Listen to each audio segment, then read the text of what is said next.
Estamos grabando, ¿vale? Os voy a presentar lo mismo que presenté en el Congreso y después debatimos. Si tenéis preguntas o cualquier cuestión, debatiremos sobre ellas, ¿vale? La presentación. Pues tendrá este índice, ¿no? Hablaremos un poquito del discurso, porque se trata de analizar el discurso. Os explicaré lo que son los significantes vacíos y la importancia del lenguaje. Hablaremos sobre el cambio en las actitudes y en nuestro marco mental, que es muy interesante. Cómo se cambia la actitud de una persona, cuál es el proceso de cambio de actitudes, cómo se cambia el marco de pensamiento de una persona, ¿no? Cómo hago que una persona piense de una manera diferente a cómo piensa ahora, qué tengo que hacer, cuál es el proceso que se debe dar, cuál es la mejor manera de articular un discurso que provoque esos cambios, ¿no? Una vez estudiado esto, pues estudiaremos los discursos de la libertad en la derecha, los discursos en la libertad en la izquierda y llegaremos a unas conclusiones que creo que son muy interesantes.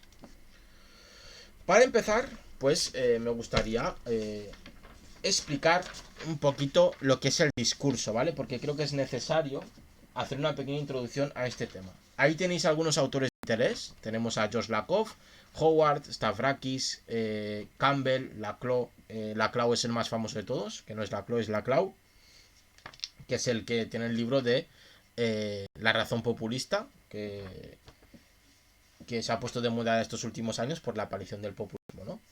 Bien, vemos ahí algunas características del discurso. El discurso es algo relacional. ¿A qué me refiero con esto?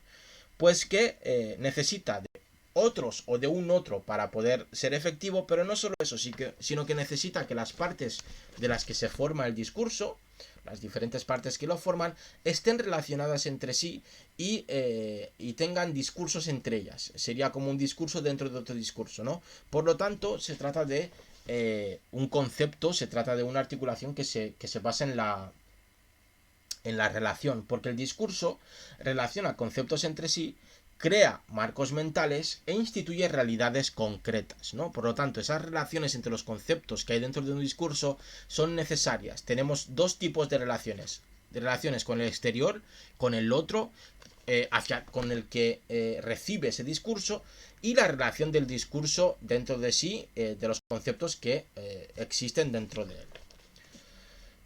El discurso también trata de constituir su propio marco como una realidad natural y como un todo único. Vamos a ver. El discurso es capaz de crear sentido común, que es una cosa muy importante, de convertir en natural estructuras discursivas artificiales. Es decir, el discurso es capaz de hacer que una cosa que nosotros hemos creado, eh, como por ejemplo el capitalismo, aquí se ve muy fácil, el capitalismo tiene un discurso, el capitalismo parece algo natural, pero no lo es, ¿vale? No es natural el capitalismo, aunque lo parezca. No es natural, no ha salido de la naturaleza, no crecen los árboles, no sale de la hierba de tu casa, no viene con el viento, no es eh, un accidente atmosférico, no es lluvia, no es nieve, no es ningún tipo de terremoto. El capitalismo no es natural. Aunque sí que tiene la condición de natural. ¿Por qué? Porque parece que ha existido ahí siempre, parece que ha estado con nosotros siempre, parece que es algo que va regido en la naturaleza humana, ¿no? Parece que el capitalismo está hecho para nosotros, porque como somos seres egoístas o queremos acumular, o etcétera, etcétera, ¿no? Pero no es cierto, ¿no? Eso es un discurso que se ha creado, que ha sido capaz de naturalizar, ha sido capaz de eh, una cuestión como el mercado, como la compraventa, la veamos de sentido común, cosa que tampoco es natural, ¿no? Porque las cosas ni se compran ni se venden en la naturaleza. Creo que es muy interesante, ¿no? Y al no comprarse ni venderse en la naturaleza, ese acto de comprar y vender, ese acto de intercambiar cualquier cosa por otro producto, es decir, comprarla, es un acto artificial que no tiene ningún tipo de sentido, pero que sí que se viste de sentido común y de algo natural, de un hecho que ha existido siempre, de un hecho que ha aparecido porque es natural, ¿no? Que de repente nos levantamos un día y dijimos, oye, ¿por qué no cojo una moneda que le doy este valor y me voy a comprar un pescado, ¿no? O por qué no me pongo a fabricar en una fábrica para trabajar para otro, así me gano un sueldo y así me podré comprar el coche que me gusta. Eso no son cosas naturales, son cosas artificiales que mediante el discurso, y lo veremos en el siguiente, pues consigue naturalizarse. Otra característica muy importante del discurso es que siempre tratará de ser hegemónico. ¿Qué quiero decir con esto? El discurso siempre tratará de convertirse en el único discurso posible. El no tener ningún tipo de contradiscurso, el no tener ningún tipo de enemigo, es lo que tratará de hacer siempre. Eso es la hegemonía, de manera bastante sencilla, para que la entendamos todos. La hegemonía es conseguir convertirse en todo, en un todo. Es decir, que una parte se convierta en todo, porque al fin y al cabo no existe el todo, sino que hay una parte que se convierte en todo.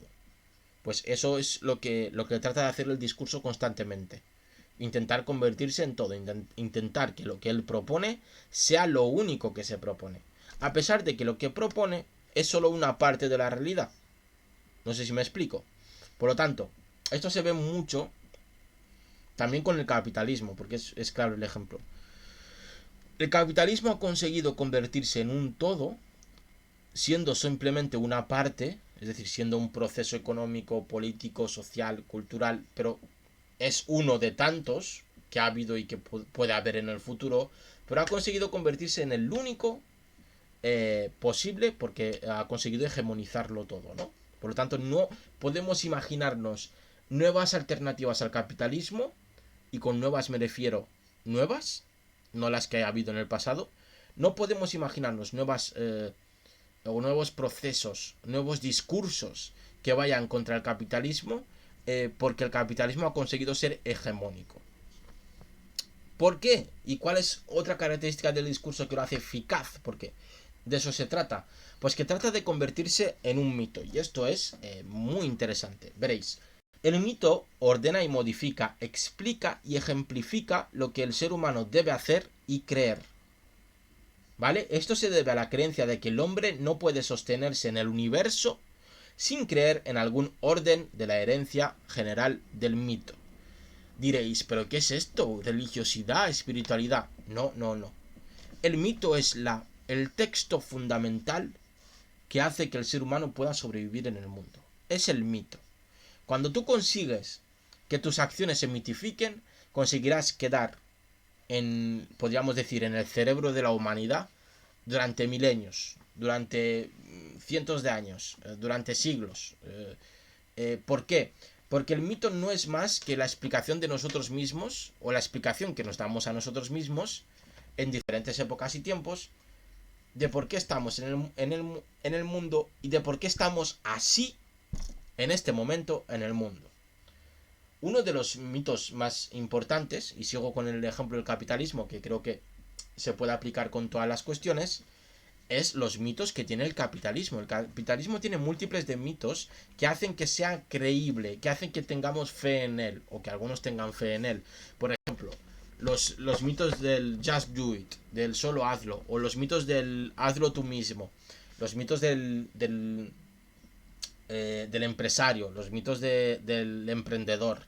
Todas estas cuestiones que se mitifican con si tienes esfuerzo llegarás a ser grande, si te esfuerzas, si trabajas duro, yo he empezado desde cero, yo empecé desde un garaje, ¿no? Que se cuenta de Bill Gates, de Steve Jobs. Todo esto son mitos que se crean para justificar y hacer lo que ponía en el punto número 2, naturalizar y convertir en único un discurso. Por eso los mitos es lo más importante. Si quieres ser realmente eficaz en tu discurso y que tus ideas funcionen de una manera clara, tienes que crear un mito. ¿Cuál era el mito del comunismo? El mito de la clase obrera y de la revolución, de la misma. Eso era un mito. Eso era un mito. El mito del comunismo proponía una especie de clase obrera con unas características mitológicas. El hombre perfecto, la mujer perfecta, el trabajador moralmente superior al burgués, etcétera, etcétera, ¿no? Se crean ciertos mitos que hacen que eso sea creíble y que nosotros lo aceptemos, ¿no? Y que nosotros incluso muchas veces creamos en ellos sin ni siquiera darnos cuenta. Que también es muy importante no darse cuenta de que estamos siendo influenciados por un discurso hegemónico, ¿no?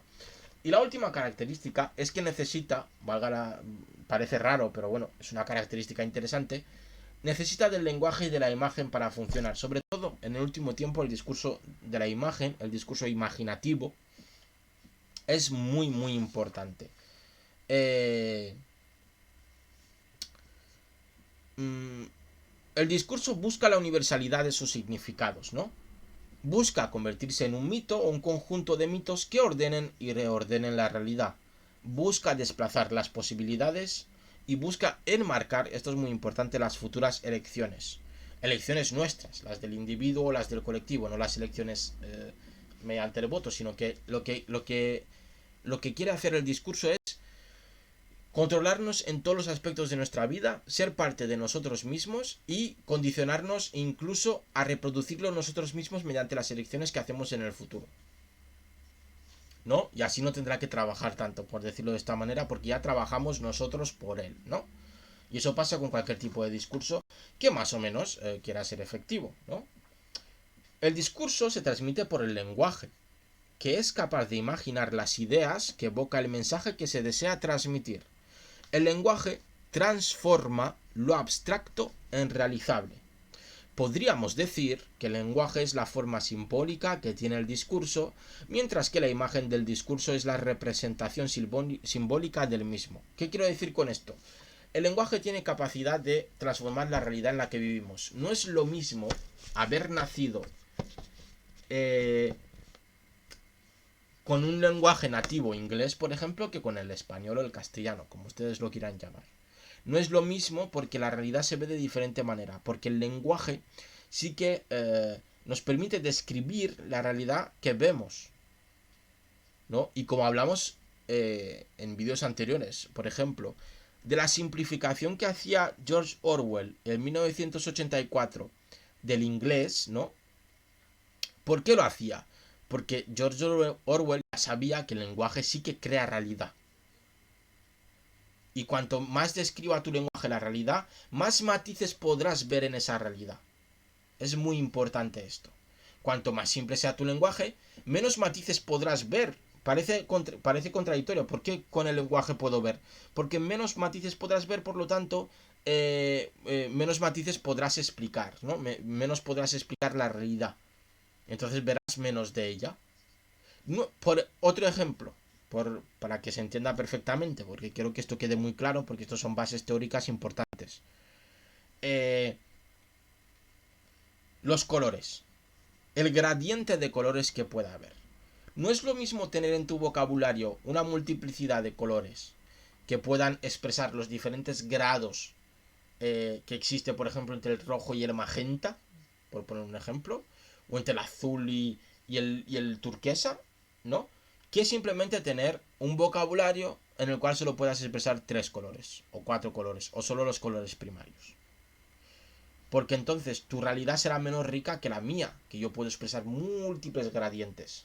Sí, es cierto, será más simple, la mía será mucho más compleja, pero quizá yo pueda resolver los problemas de mi realidad muchísimo mejor, ¿o no?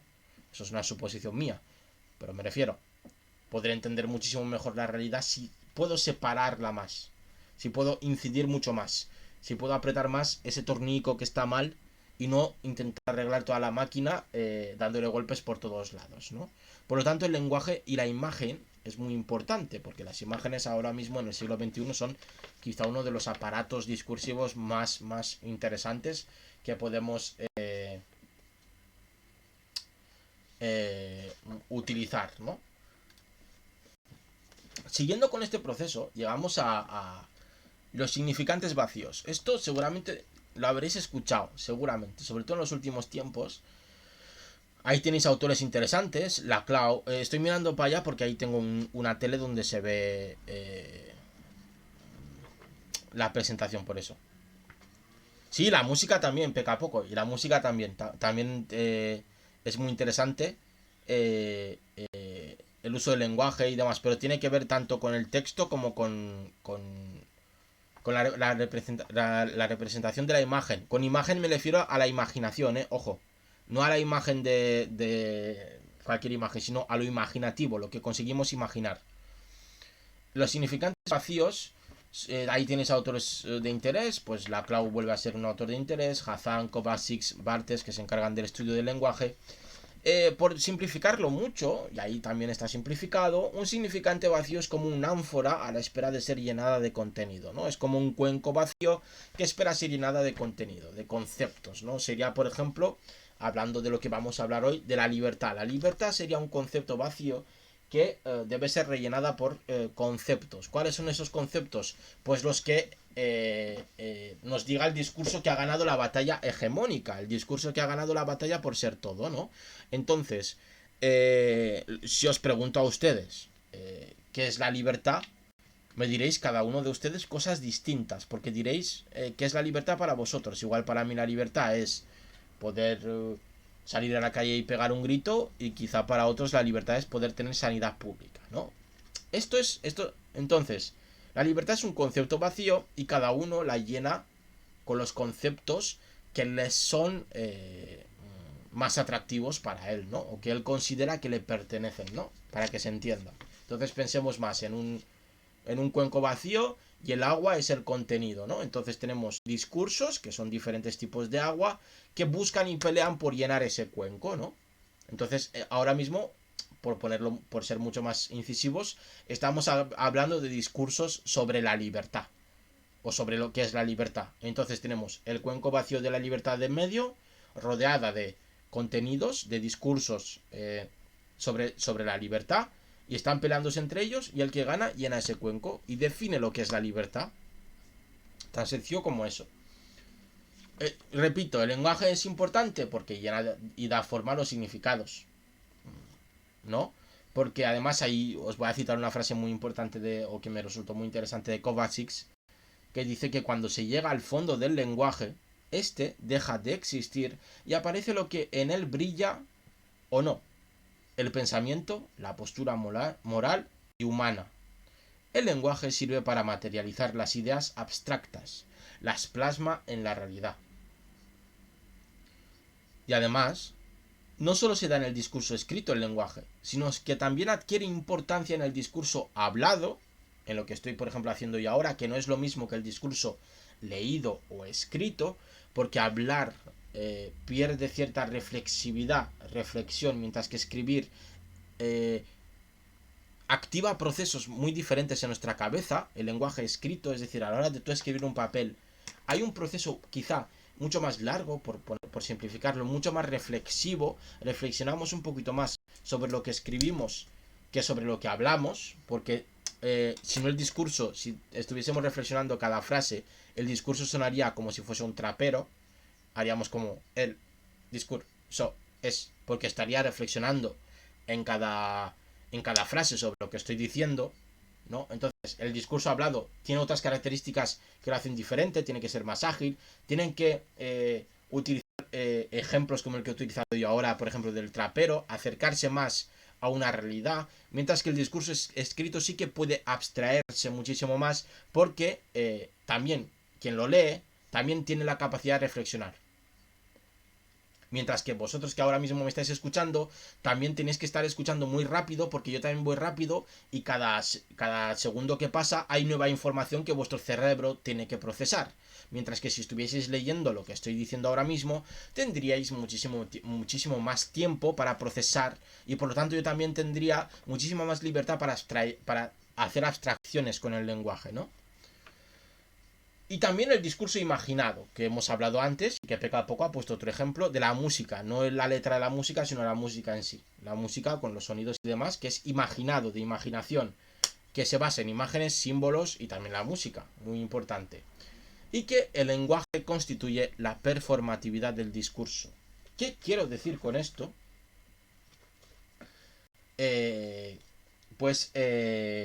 Ahora prefiero leerlo antes que explicarlo yo, ¿no? Lo que hace que un discurso funcione y sea viable no es el contenido verbal, sino toda la performatividad que lo rodea. El lenguaje constituye la performatividad del discurso. Es un acto que permite actuar. Es una llamada a la acción reflexiva. Es decir, El lenguaje es como una especie de escena de actuación, ¿no? Como si fuese el escenario de un teatro y nos permite a nosotros actuar en el mundo real. Por eso la primera frase de la Biblia es que lo primero fue el verbo. El verbo es lo que nos permite a nosotros hacer algo, darnos cuenta de que hacemos algo. ¿Por qué existe el verbo hacer? Porque esto que hago ahora mismo, si no tuviese un nombre, si no tuviese un lenguaje que lo explicase, yo no podría entenderlo, ¿no? Por eso se dice que la conciencia humana o que la inteligencia humana llegó cuando el humano supo explicar lo que estaba haciendo, porque entonces comprendía lo que estaba haciendo. Estoy pescando, ¿vale? Pues comprendo que el proceso que estoy haciendo es pescar y comprendo que pescar conlleva ciertas acciones, cierta performatividad, ciertas actuaciones en este escenario. Si no pudiese decir la palabra pescar porque no está en mi vocabulario, porque ni siquiera puedo hablar, no entendería muy bien lo que estoy haciendo y lo haría de manera automática, ¿no? Sin ni siquiera reflexionar, que es muy importante esto. The Doctor, bienvenido. Bueno, no has llegado tarde. En cualquier caso, esto se está grabando y se resube a mi canal de YouTube, así que no te preocupes por eso. Por lo tanto, aquí vemos, pues, que los significados vacíos y el lenguaje son muy, muy importantes. Siguiendo con la explicación, vamos a ver cómo se cambia. Una vez que tenemos claro las características que tiene el discurso, lo que es un significante vacío y la importancia que tiene el lenguaje para construir nuestra realidad, debemos de preguntarnos ahora. Pero bueno, vamos a ver. ¿Cómo se cambia el concepto de libertad que tenemos cada uno? ¿Cómo se consigue cambiar? ¿Cómo puedo cambiar yo vuestro concepto de libertad? ¿Cómo cambio la actitud que tenéis hacia la libertad? ¿Cómo cambio vuestro marco mental sobre la libertad? Porque cada uno de nosotros tenemos una diferente definición sobre la libertad. Pero yo quiero que tengáis la mía, no la vuestra. ¿Vale? Entonces tengo que tener algunos tips, tengo que entender los procesos para poder cambiarlos. Y aquí hay un autor de interés que es Brown, que es un psicólogo social, donde nos explica que existen diferentes niveles de actitudes, ¿no? O diferentes capas en nuestras actitudes que pueden hacer que sea más difícil o más fácil cambiarlas. Un abrazo de doctor. Vamos a ver. Y ahora explico los niveles. El nivel más elemental se encuentran las declaraciones de opinión hechas en ocasiones aisladas o relativamente raras que pueden o no reflejar los verdaderos sentimientos del individuo con respecto a una cuestión determinada, o que en el mejor de los casos reflejan un interés puramente pasajero, ¿no? Esto es lo que nos dice Brown. El primer nivel sería, por ejemplo, la opinión sobre una moda, que ni nos va ni nos viene, pero como está de moda, pues vamos a hablar de ello. Yo qué sé, ¿cómo se llamaba el cacharro este? El spin center este que daba vueltas, el spinner o como sea. Bueno, el cacharro ese que daba vueltas. ¿Qué opinión tienes? ¿Me gusta? ¿No me gusta? ¿He jugado? No sé qué, ya está. Y al día siguiente, cuando ha dejado de estar de moda, se acabó. Esa opinión ha dejado de existir. Fidget spinner. Muchas gracias, Pecapoco. Pues el cacharrico ese pues era una moda, podías opinar que los niños pierden el tiempo jugando a eso, grabando vídeos, subiéndolos a internet, podías preguntarte, decir que te gusta, que lo has utilizado y lo sigues gustando, que eres un fan, que eres un friki de eso, lo que sea, tenías una pequeña opinión, pero tampoco es que ahondase o que te importase a ti mucho eso, ¿no? Es decir, esas opiniones que son opiniones de moda o sobre moda, que podríamos denominarlas de esta manera, son las opiniones. Se habrán convertido en otra cosa. Se habrán quemado y se habrán convertido en otra cosa. Como eran de plástico, si no me equivoco, con un poquito de metal, pues se habrán convertido en otra cosa. Ese nivel primero, que podríamos denominar el de la opinión de moda, es el más fácil de cambiar. Como no son opiniones que estén arraigadas en el individuo, son más fáciles de cambiar. Y como es algo que tampoco le interesa mucho al individuo, simplemente ha aparecido en su realidad una cosa que está de moda, lo que sea, opina sobre ello, pero tampoco le afecta en demasía. Son las más fáciles de cambiar. El segundo nivel se basa en la repetición. Es posible que a lo largo de un periodo más o menos largo repitamos la misma declaración en todas o en casi todas las ocasiones en que consideramos que puede ser pertinente. ¿Vale? esto es muy interesante. Porque aquí el segundo nivel de actitud es ya no solo una opinión de moda, sino que es una opinión de moda repetida en diferentes ocasiones hasta que se convierte en una especie de opinión nuestra y ya está un poquito más arraigada, ya cuesta un poquito más de cambiar. Esto pasa mucho, por ejemplo, en los productos que nosotros compramos, ¿no? Que tenemos ciertas opiniones hacia diferentes marcas que se nos trasladan de una manera u otra y que nosotros las consideramos así ya como si fuese algo ya parte nuestra, ¿no? Por ejemplo, pues el whisky que te gusta lo consideras que te gusta porque refleja unos valores, o porque es masculino, o porque es muy femenino, o porque tiene sabor a cítricos, o porque tiene la calidad que tú consideras que es necesaria. Es decir, ese discurso, esa opinión es una opinión que tú repites constantemente cada vez que se te pregunta sobre ese whisky, por lo tanto ya es una opinión más arraigada que la anterior sobre una cosa, ¿no? Entonces, la opinión que tú das constantemente sobre una cosa es una opinión más arraigada que la opinión de moda que la das simplemente porque algo está de moda, ¿no? El tercer nivel ya depende de nuestro análisis, ya es más para nosotros, ¿no? Porque depende de si somos capaces de agrupar ciertas opiniones en torno a un número concreto de actitudes. Es decir, cuando somos capaces de mostrar que una serie de actitudes referentes a la misma cuestión tienden a estar estrechamente correlacionadas. ¿Qué quiero decir con esto? El tercer nivel es el nivel en el cual nosotros, como analistas, somos capaces de unificar actitudes mediante diferentes criterios para crear perfiles, ¿no? Y grupos que nos sirven para el análisis, ¿no? Nos sirven para hacer investigación, nos sirven para estudiar, para analizar, ¿no? Por ejemplo, pues las opiniones y actitudes de alguien de izquierdas, pues se pueden agrupar, ¿no? Se pueden agrupar. Alguien de izquierdas tiene estas características. ¿Y por qué lo sé? ¿Porque me lo invento? No. Porque he agrupado diferentes actitudes de gente de izquierdas y me han dado que la mayoría de ellos tienen estas actitudes en común, ¿no? Entonces, alguien de izquierdas debería tener esto. Colectivismo, empatía, no sé qué, no sé cuántas, tal. Alguien de derechas, esto. O alguien que le gusta el fútbol tiene estas características, ¿no? Así se hacen perfiles de opinión, ¿vale? Y grupos de opinión. Así se identifican los perfiles. Y esto te facilita a ti, cuando quieres mandar un discurso, te facilita saber de qué debes hablar y a quién debes hablar. Creo que es muy importante esto. Y el cuarto y último nivel es el más difícil de cambiar, porque ahí las actitudes pueden estar relacionadas entre sí de tal manera que forman un concepto de orden superior, un nivel que podríamos denominar el nivel de la moralidad, donde las opiniones son más arraigadas y están ligadas a las experiencias de vida del individuo. Es decir, el cuarto nivel de opinión, el cuarto nivel, que es el que en realidad nosotros queremos cambiar, ¿vale? Es el más difícil de cambiar porque las opiniones están tan arraigadas dentro del individuo que incluso son las opiniones que el individuo tiene moralmente de la vida, de su propia vida, de la de los demás, de la realidad en la que vive. Estas opiniones son parte de la creencia del individuo, de la creencia que el individuo tiene sobre la realidad misma.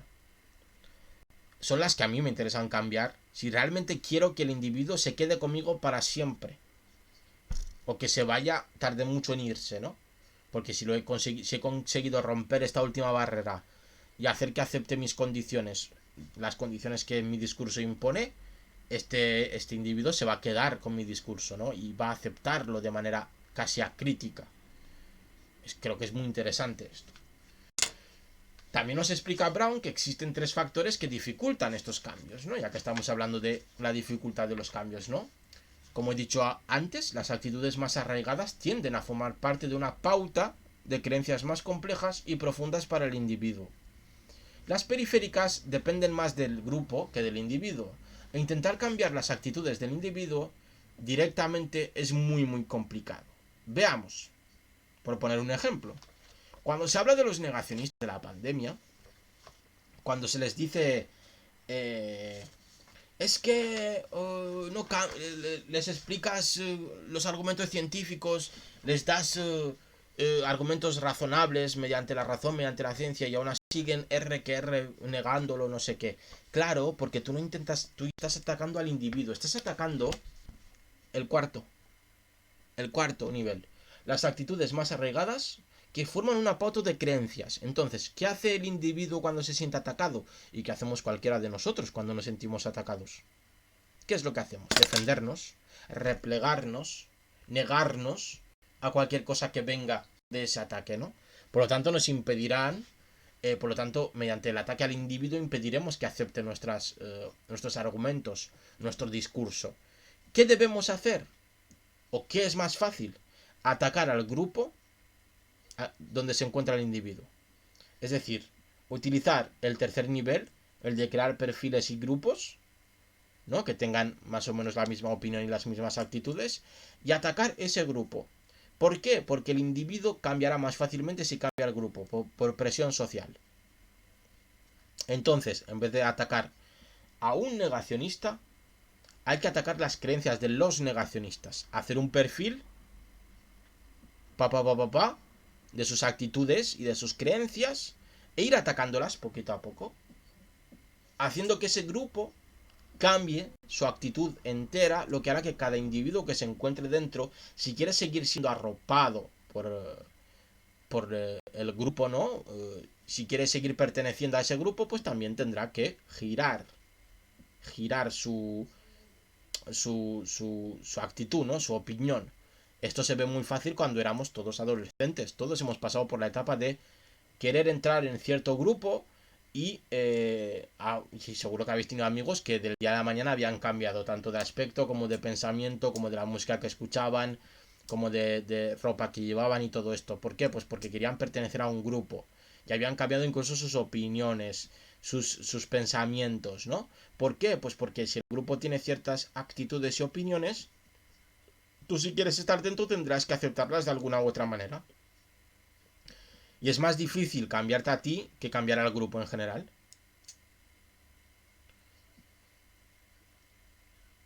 No lo creo, peca poco, no lo creo. Los negacionistas son, pues, sí, a ver, contradicciones del propio sistema. Es que negar es una actitud poco que no lleva a la acción.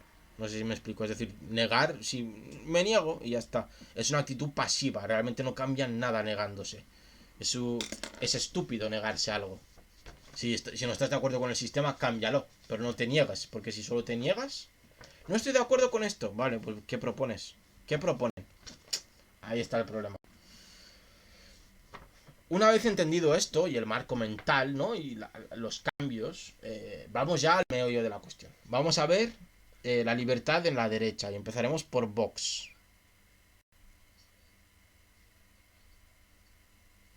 Ah, no creo. No creo, ¿eh? No creo. Los que ya eran negacionistas ya lo eran. Y los que no somos negacionistas, lo he explicado anteriormente. Es muy difícil cambiar las creencias que yo tengo.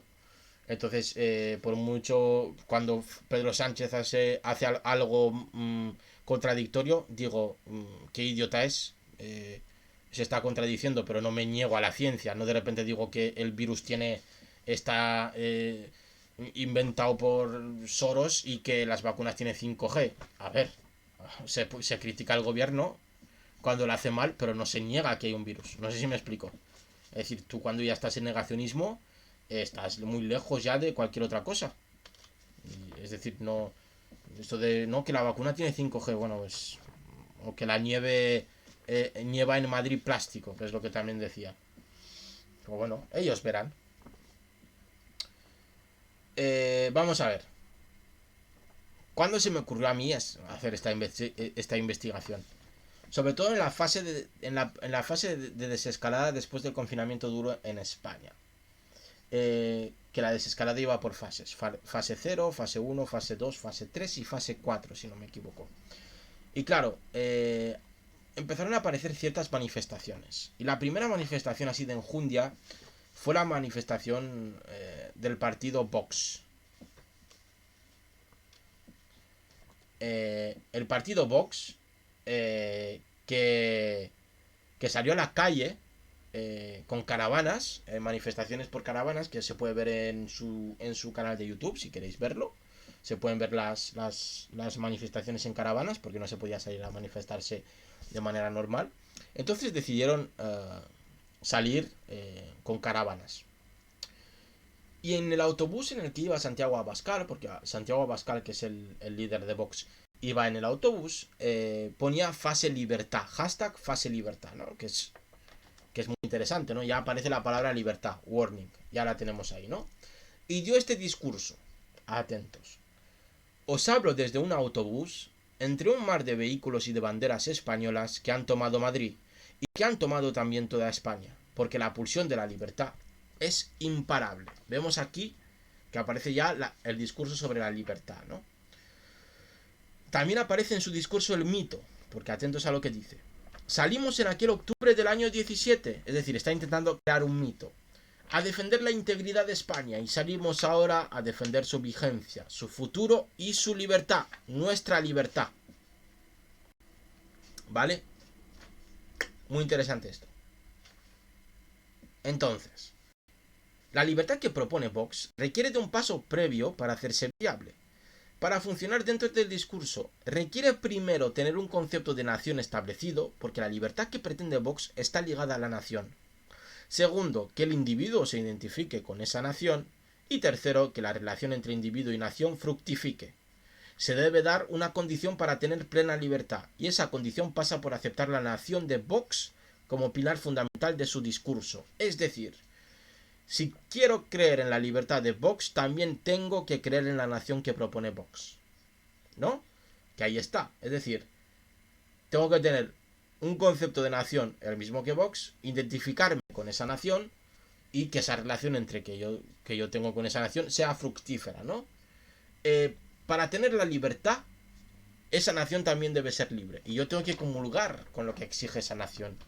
Por eso, el concepto de libertad de Vox es un concepto que podríamos denominar estrecho, ¿no? Podríamos denominar estrecho, porque no deja espacio a otras realidades, no es transversal, no afecta a todo, sino que debes comulgar sí o sí con ciertos conceptos que están muy fijos en la realidad, y si no comulgas con ellos no podrás ser partícipe de la libertad que nos propone este partido.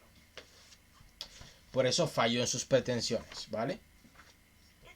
Las características de los discursos de la libertad en los partidos de derechas, en este caso del Partido Popular. Os juro que le he dado. Vale, ahí estamos. En este caso estudié a Isabel Díaz Ayuso, sobre todo en las elecciones últimas de Madrid, para la Comunidad de Madrid, ¿no? Para la Asamblea de Madrid. ¿Por qué? Pues porque me pusieron bastante fácil, ¿no? Las elecciones de Madrid hablaban directamente de libertad. El gran lema de la campaña de Ayuso, o el gran marco que creó para meter su discurso de libertad, fue comunismo o libertad. Entonces, claro, me lo pusieron muchísimo más fácil. ¿Qué aparece en los discursos ligado a la libertad de Díaz Ayuso? Pues aparecen las siguientes formas o características.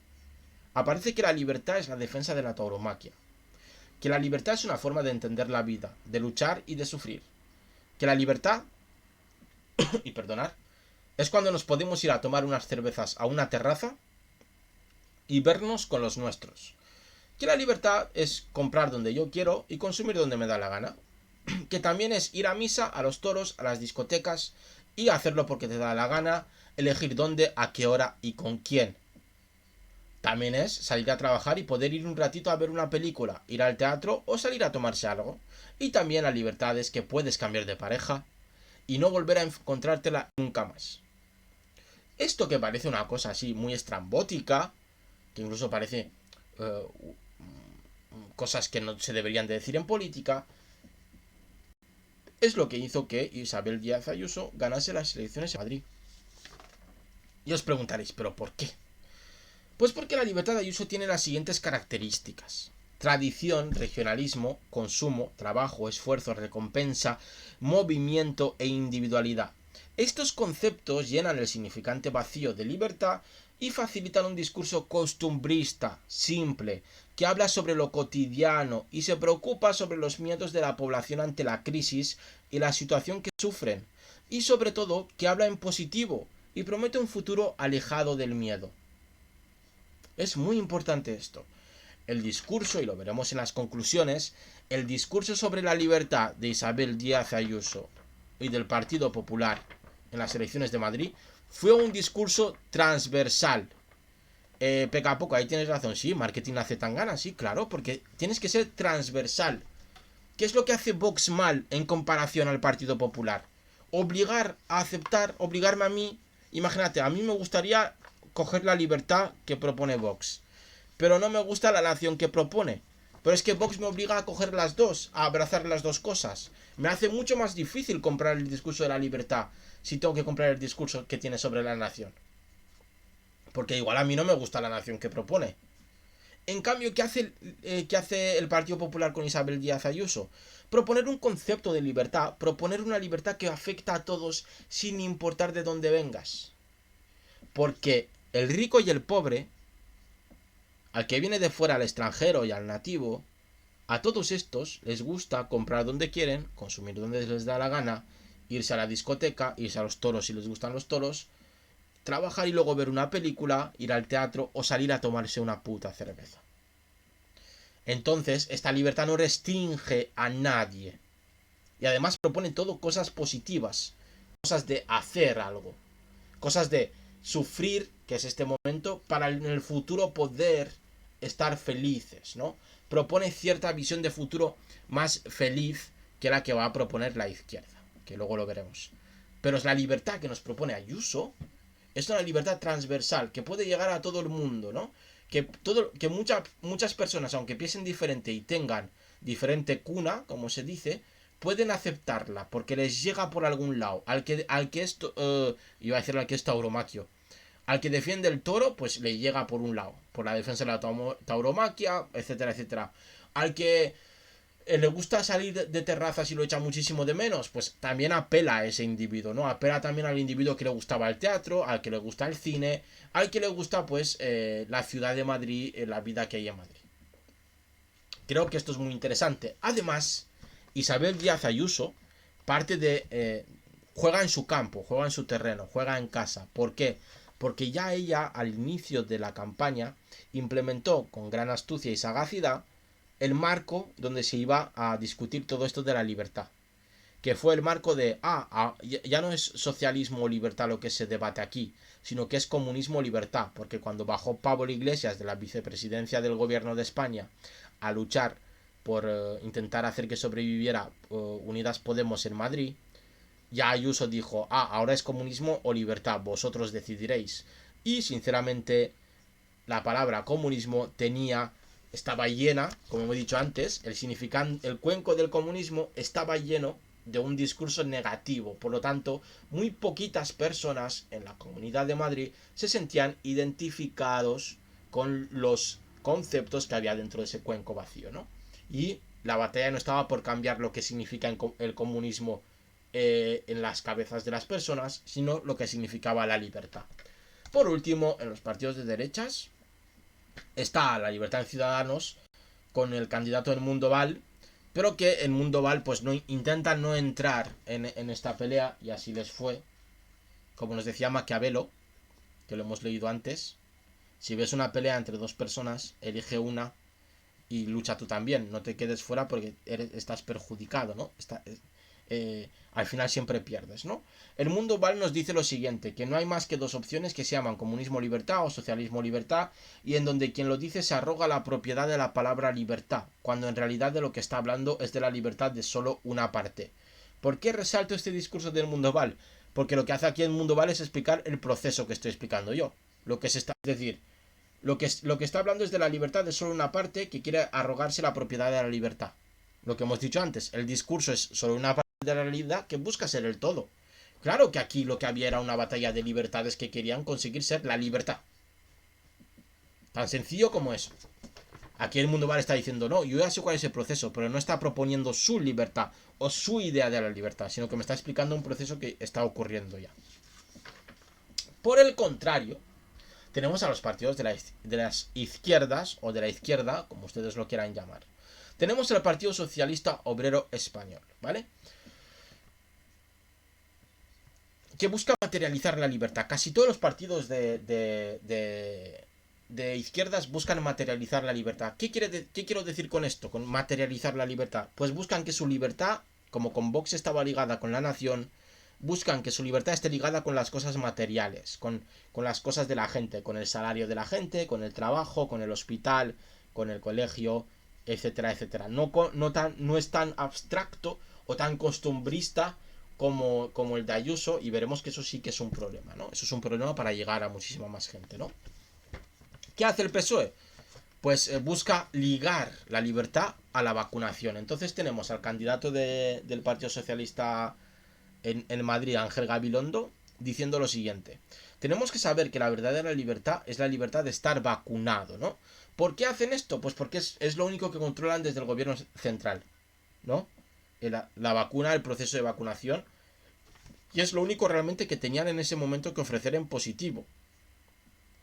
Entonces, si tengo una cosa que es positiva, que es la vacunación, que ayuda a salvar vidas, y estoy luchando por intentar ganar la libertad en Madrid, el concepto de libertad en Madrid, o lo que significa la libertad en Madrid, pues tendré que llenarla de ciertos conceptos positivos, y uno de ellos es la vacunación, cosa que vimos que no les funcionó. Bueno, el candidato ya de por sí no funcionaba, ¿vale?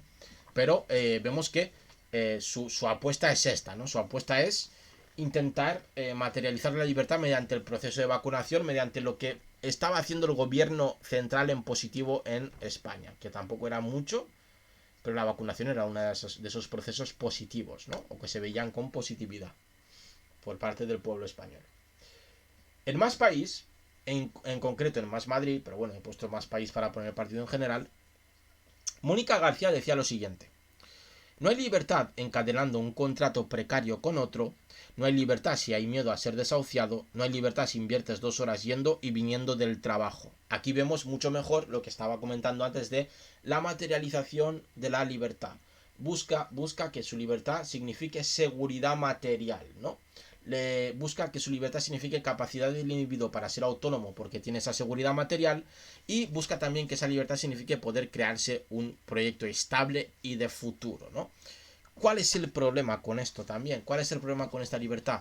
Pues que apela a muchísima gente, claro que sí, desgraciadamente, pero apela solo a una parte, porque los que no tienen un contrato precario, los que no van a ser desahuciados, los que no tardan 2 horas en inhibir el trabajo, no se sentirán identificados con la libertad que propone Más País.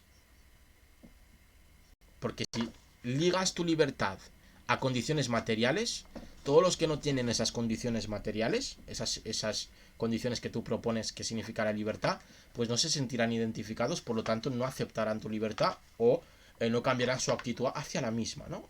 Estamos empezando a verlo, ¿no? Estamos empezando a entender cómo va funcionando. Por último, quien más luchó con Ayuso por el concepto de libertad fue Unidas Podemos, ¿no? Yo creo que le convenía hacer esto. Y luchó y hizo un discurso directamente atacando en el concepto de libertad, directamente intentando influir en lo que significaba la libertad, ¿no? Hizo el siguiente discurso Pablo Iglesias. Vamos a ver. La libertad es que el hijo de un matrimonio de trabajadores en Usera, que sus abuelos no sabían leer ni escribir, tenga que estudiar en una pública, pueda llegar a una universidad y tener más títulos universitarios y mejores notas que los hijos de los Espinosa de los Monteros o los hijos de la gente con apellidos compuestos. Eso es la libertad. Que quien lo ha tenido mucho más difícil porque ha nacido en una casa con menos recursos culturales, con menos recursos económicos, que ha crecido en un barrio mucho menos dotado de servicios públicos, tenga una educación pública con los mejores maestros y maestras y tenga las opciones de llegar más arriba, de tener títulos universitarios y ser el orgullo de su familia. Este es el discurso transcrito directamente del discurso que dio Pablo Iglesias. Vemos también cómo la libertad de Pablo Iglesias también va a lo material, ¿no? Vemos que todas las izquierdas parece que han ido a por el mismo fallo y que representan una realidad que desgraciadamente existe, ¿no? Que es la realidad de los más precarios, de aquellos que no pueden llegar, todo eso, ¿no?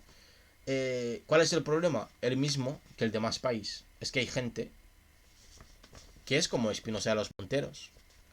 O hay gente que se encuentra entre y entre. No sé si me explico.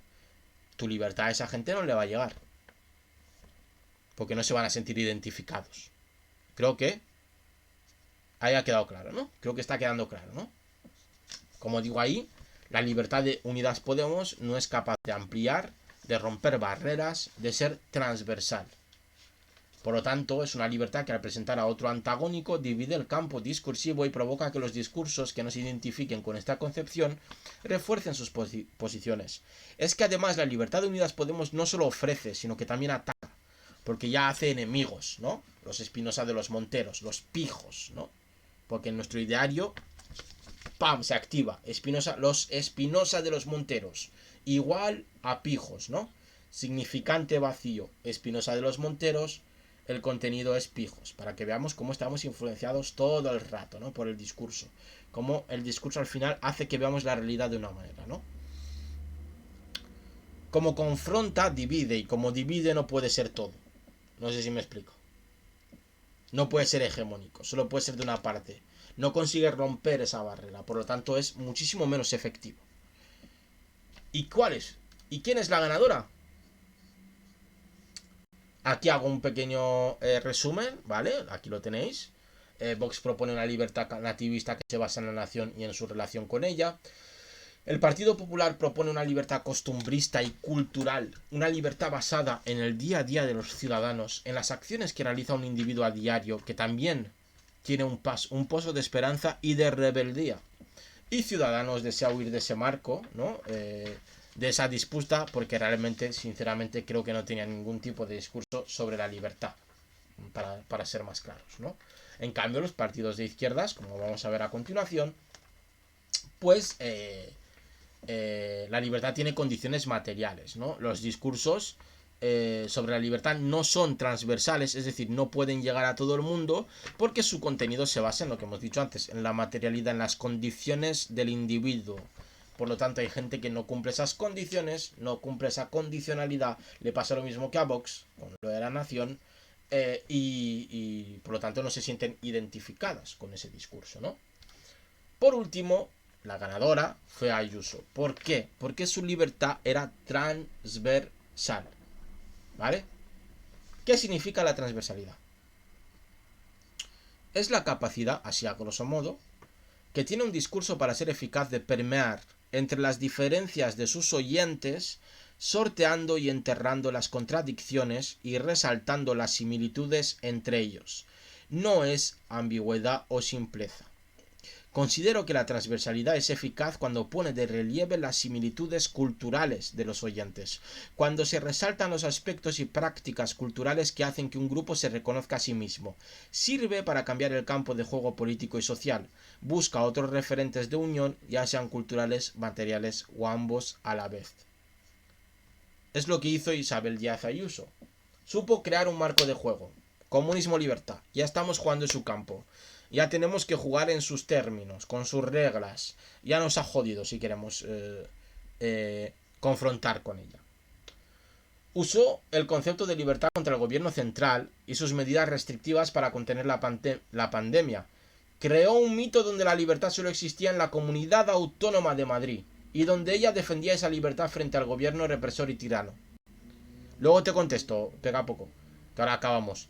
Supo ligar y relacionar la libertad con un modo de vida concreta y determinada. No sé si me explico. Y su libertad no era material sino cultural, por lo tanto llegaba a todo el mundo, porque el pobre de Usera y el rico de Salamanca, ambos querían tomarse una cerveza. Ambos sienten ese deseo. Ambos van al cine alguna vez en su vida.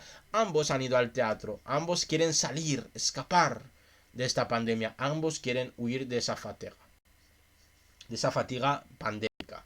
Porque conectó esa libertad con un hartazgo y fatiga, con un individualismo cada vez más importante y con una ilusión de que cuando toda esta crisis termine se pueda volver a vivir una vida normal sin restricciones.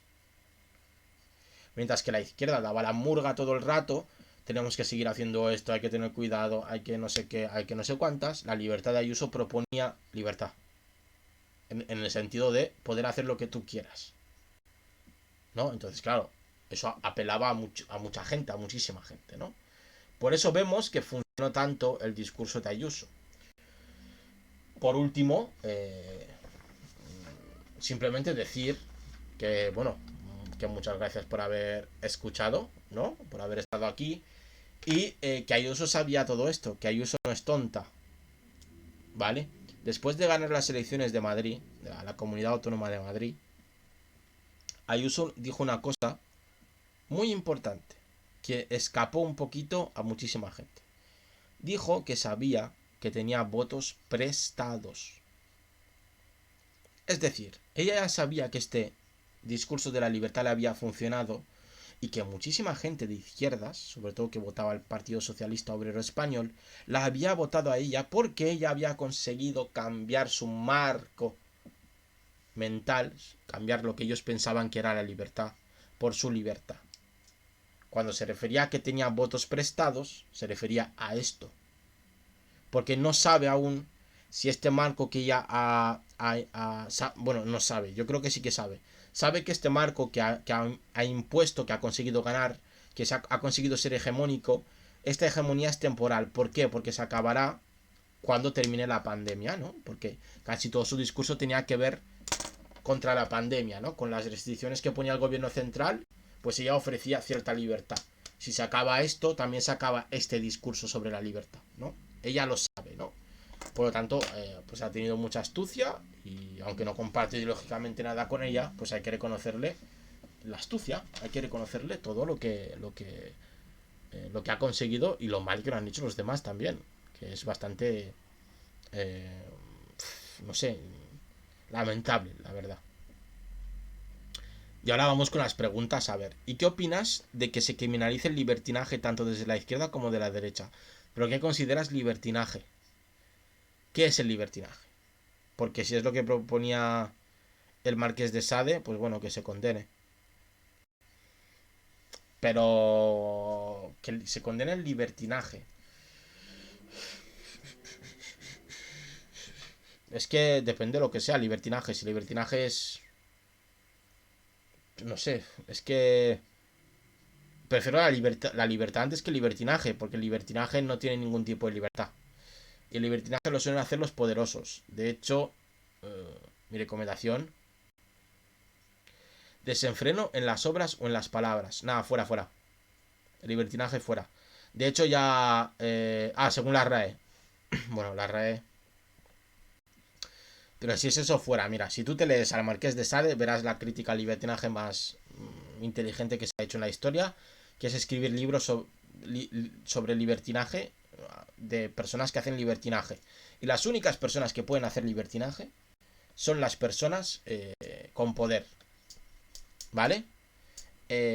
Los demás no podemos hacer libertinaje. Por eso prefiero la libertad. Prefiero ser libre, que entonces también seré libre para hacer el libertinaje.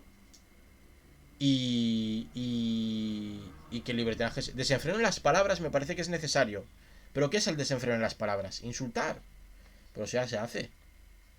Es decir, no... ¿Qué es el desenfreno en las palabras? Decir lo que quieras. Pues bueno, pues vives en una sociedad. Una cosa es ser puritanos y otra cosa es no respetar a la persona que tienes delante a la hora de hablar. Porque si yo digo que me llamo Laura y tú no me llamas Laura, pues me estás faltando al respeto a mí como individuo.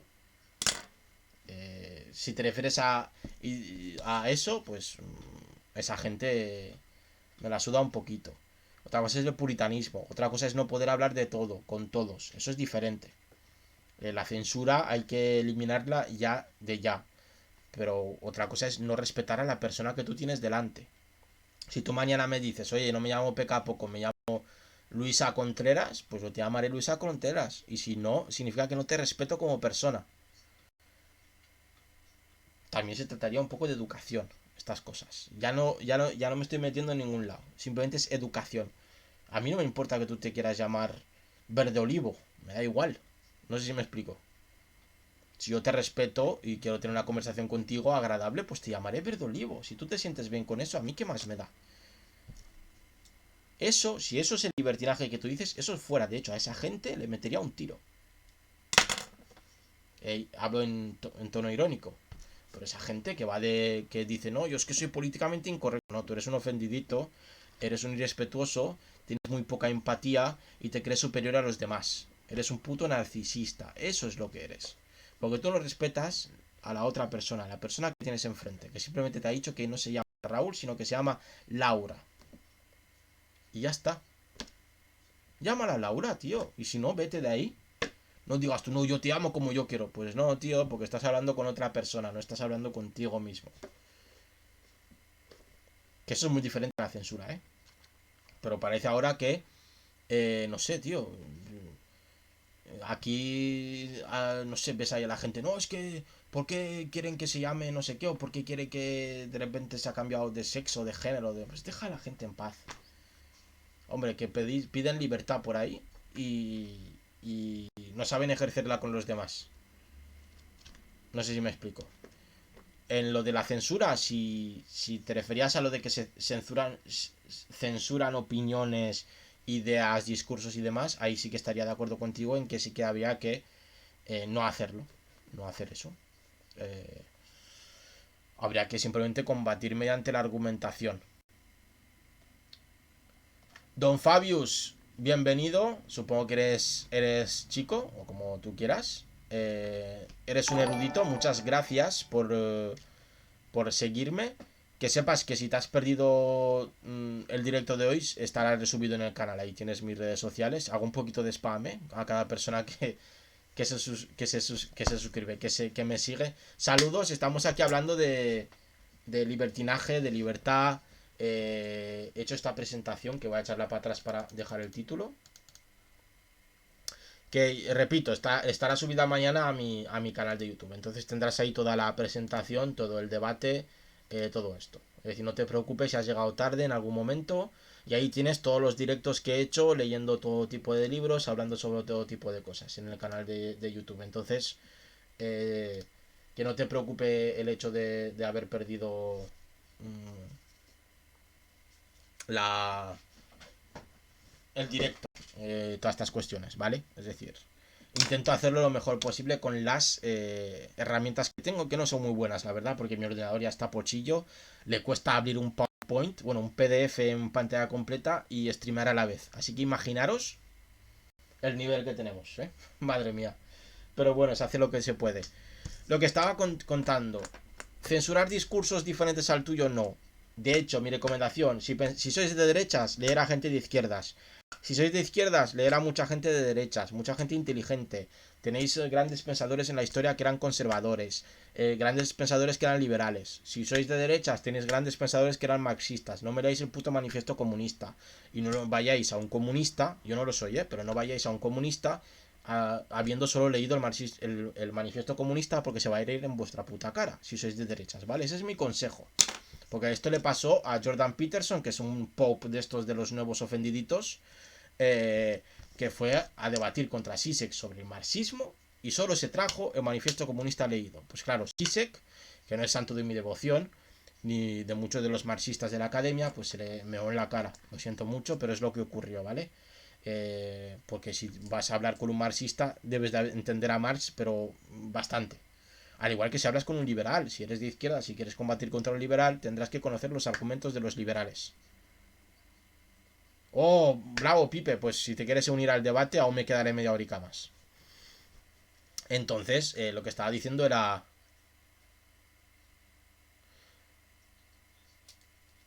Algún día reacciono a sus vídeos, me lo apunto porque se me olvida. Sí que conozco el movimiento abstencionista y tiene varios problemas. Rubén Castro. No sé si conocéis a Ernesto Castro. Ernesto Castro es el filósofo este que se ha hecho famoso y tal. Dijo dos cosas. Sí, Pipe, pobre Peterson. Pero ¿cómo vas a...? Es que... ¿Cómo vas a hablar con alguien que es experto? Que es un pope del marxismo, del neomarxismo. Y vas y le intentas hablar sobre el manifiesto comunista, que es un panfleto político, es como si fuese un programa de cualquier partido político. Pues normal, cualquiera que os venga desde la derecha, si sois de izquierdas, con el manifiesto comunista, dejarle hablar y luego le ganáis por cualquier lugar. Y en cuanto a Rubén Gisbert, sí que conozco su movimiento. Y Ernesto Castro dijo dos cosas. Que veremos vídeos de Rubén Gisbert y hablaremos de ellas. Dos cosas. Rubén Gisbert no tiene teoría del conocimiento y es un publicista de las ideas de Trevijano. Claro, el filósofo del trap. Veo que es harto conocido. Pues dijo estas dos cosas, así de pasada, de Rubén Gisbert. ¿Qué significa que no tiene teoría del conocimiento? Que todos sus argumentos se caen desde el inicio, ¿vale? Porque no tiene mucha idea de lo que es la política, porque él dice que la política es conseguir el poder. No sé. Le falta mucha teoría política por estudiar para decir eso, que la política es simplemente conseguir el poder y mantener el poder. Ojalá fuese así de fácil. Ojalá fuese así de fácil. Y segundo, eh, mmm, propone la democracia que propone creyendo que la democracia estadounidense es mejor que la nuestra, o que ahí hay democracia en Estados Unidos y que en los demás países no, que en Francia dice que hay semidemocracia y me parece que también dice que en Inglaterra hay democracia, creo. Pues tendría que estudiarse, leerse bastante los procesos electorales en Estados Unidos, tanto los los que ocurren a mitad y tanto los generales, por decirlo de esta manera, para que vea cómo son. Entonces me diría si la democracia estadounidense es buena o no. Porque no es muy buena, los fallos que tiene son muy gordos y no es nada representativa. De hecho, fíjate si no es tan buena que en vez de salir en las elecciones contra Trump un candidato que pudiese pelear, que quisiese realmente la gente, que era Bernie Sanders, salió Clinton, que solo la quería una élite. Una democracia que promueve el elitismo, creo que no es una democracia verdadera, porque no representa al pueblo. Eh, Así que, pues bueno, sí, algún día reaccionaré a uno de sus vídeos. Me lo prepararé y reaccionamos. Y lo vemos y hablamos sobre... Siempre criticando las ideas, nunca las personas, ¿eh? Eso es que quede claro. Y Ernesto Castro dijo estas dos cosas de Rubén Gisbert, que no tenía teoría del conocimiento. Cualquiera que estudie un poco de filosofía lo explicará mejor que yo no soy filósofo. Y que era un publicista de las ideas de Trevijano. Que está muy bien, que no pasa nada, pero bueno, que tampoco... incluso el mismo Rubén creo que lo dice, que no innova en nada, ¿no? Entonces, pues... a mí el abstencionismo, la verdad es que me da igual, sinceramente. No sé, no... Si me preguntas si se consigue algo con abstencionista, y además requiere ser activo, ¿no? Si no me equivoco. Requiere que te abstengas y que luego salgas a la calle a manifestarte o algo así. Creo que era su cuestión. Primero, esto no lo consigue sin violencia, ¿vale? Dejémonos de historias. El poder no se deja, no se suelta porque tú me vengas a gritar a la oreja. Yo no lo voy a soltar. Si yo estoy en una posición de poder, me tendrás que pegar de hostias, mínimo, para que yo suelte el poder. Y aún así, igual te doy solo unas migajas para que te quedes contentito en tu esquina. Por lo tanto, eh, eh, no es factible. eh, y además la abstención nos sirve como cambio para el sistema. Ejemplos. Y no voy a poner el ejemplo que se pone, voy a poner el ejemplo de Rumanía. En Rumanía, las elecciones generales de Rumanía se hizo con la pandemia. Votaron solo el 30% de las personas del censo que podía votar. 30%. Solo votó el 30%. El 70% no votó. Abstención. ¿Pasó algo? No. Y ahora me dirás, no porque no salieron a la calle. No, no. Es que un 70% de la población, o del censo en ese caso, no hubiese salido a la calle ni aunque hubiese medio hambre en el país. Es que la gente no sale a la calle. Hay gente que no sale a la calle. Y ya está. Es decir, los que más salen son los activos, los que tienen conciencia política. ¿No? Primero tienes que tener conciencia política. Y luego ya sales a la calle, porque cuando tienes conciencia política, sales a pedir cosas a los entes políticos, que son las instituciones, la que sea, la que más te gusta a ti. Entonces, grandes dosis de abstención no afectan mucho a los sistemas políticos. Veas el caso de Rumanía, pero también tienes aquí el caso del País Vasco, en España el caso de Cataluña. Es decir, no cambian mucho las cosas. Y no creo que sea una forma real de cambiar el sistema en el que vives, si estás de acuerdo o no con él. Tampoco creo que el voto solucione nada, porque esto lo decía Bakunin, perdón, que se me va. Si el voto sirviese para algo sería ilegal, pero se necesita violencia para derribar al poder. Y cualquiera que diga lo contrario, pues debería de estudiar. Se necesita violencia, y es así, es que no hay más. Es que no hay más. Lo que hacen las elecciones es derribar los sueños de las personas que intentan llegar a las instituciones. Y ya se ha demostrado en muchísimas veces que cuando llega un partido transformador a las instituciones, pierde la capacidad de transformar. Véase Unidas Podemos, véase el partido que ustedes quieran, que consideren transformador, que haya tocado en las instituciones, demuéstrenme con papers que ha cambiado lo que deseaba cambiar, o que mínimamente ha hecho algo que se parezca a lo que decía. No vais a encontrar casos realmente puntuales. De hecho, sería la norma sería lo contrario. ¿Por qué? Porque las instituciones tienen una lógica diferente. Las instituciones son conservadoras per se. No es que sean de derechas, es que quieren conservarse. Por lo tanto, cualquier cambio radical no se puede hacer desde las instituciones, porque las instituciones lo aplastarán. Porque hay una burocratización. Las instituciones tienen sus soldados, que son los funcionarios. Y los funcionarios son conservadores. Repito, no es que voten a la derecha, sino que quieren conservar el medio donde viven. Y una revolución, un cambio drástico, puede poner en peligro la propia institución.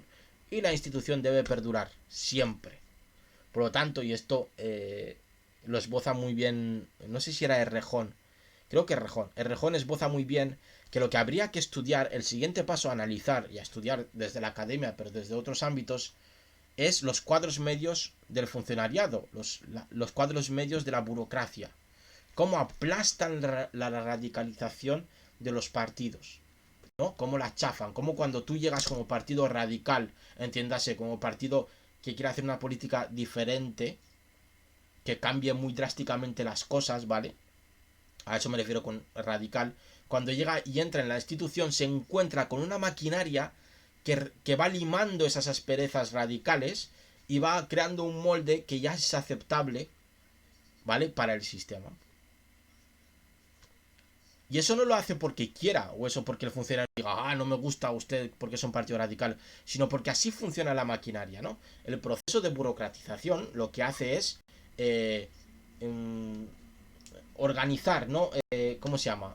Clasificar, organizar, compartimentar, ¿no? Hacer compartimentos de ideas que puedan caber dentro de de su propia barriga, por decirlo de esta manera.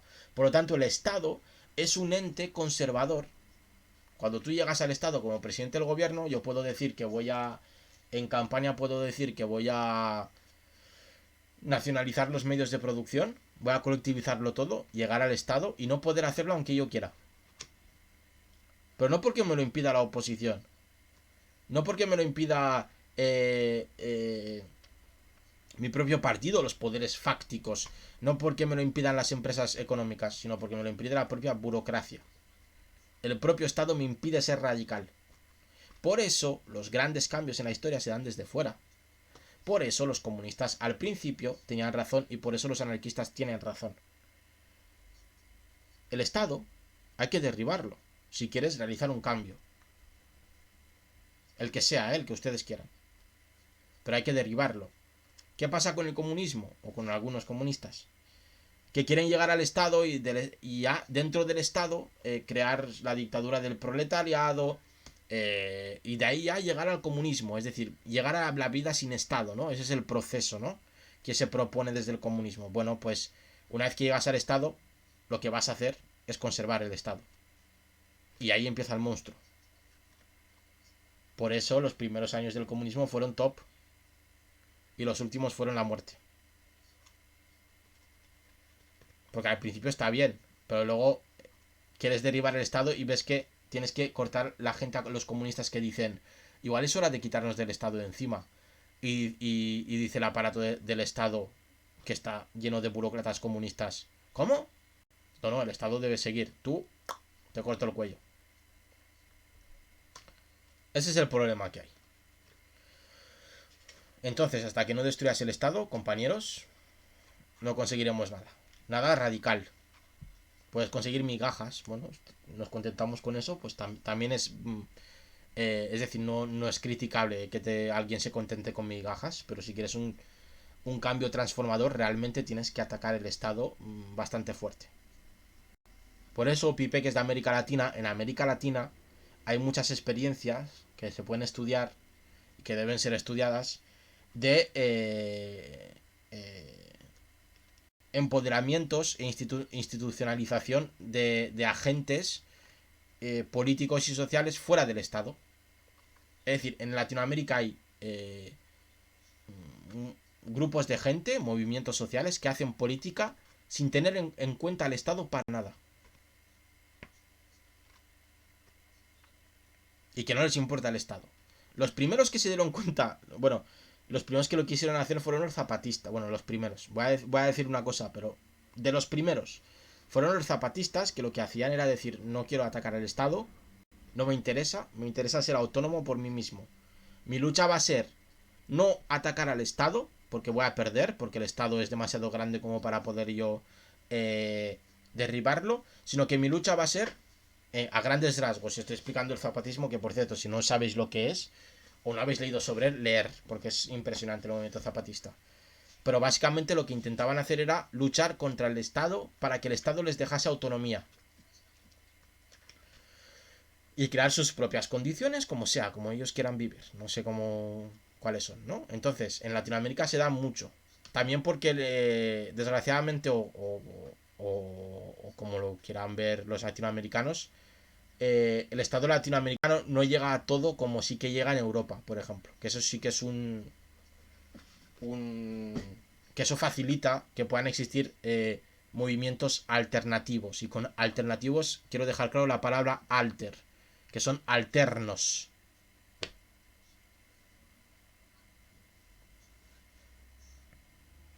Sí, claro, sí. A ver, nadie ha dicho que es fácil, ¿eh? Es decir, sobre todo cuando tienes un estado como el colombiano, que tela. Pero, pero sí que hay movimientos que están fuera, que son alternativos al Estado, ¿no? Que se encuentran lejos del Estado.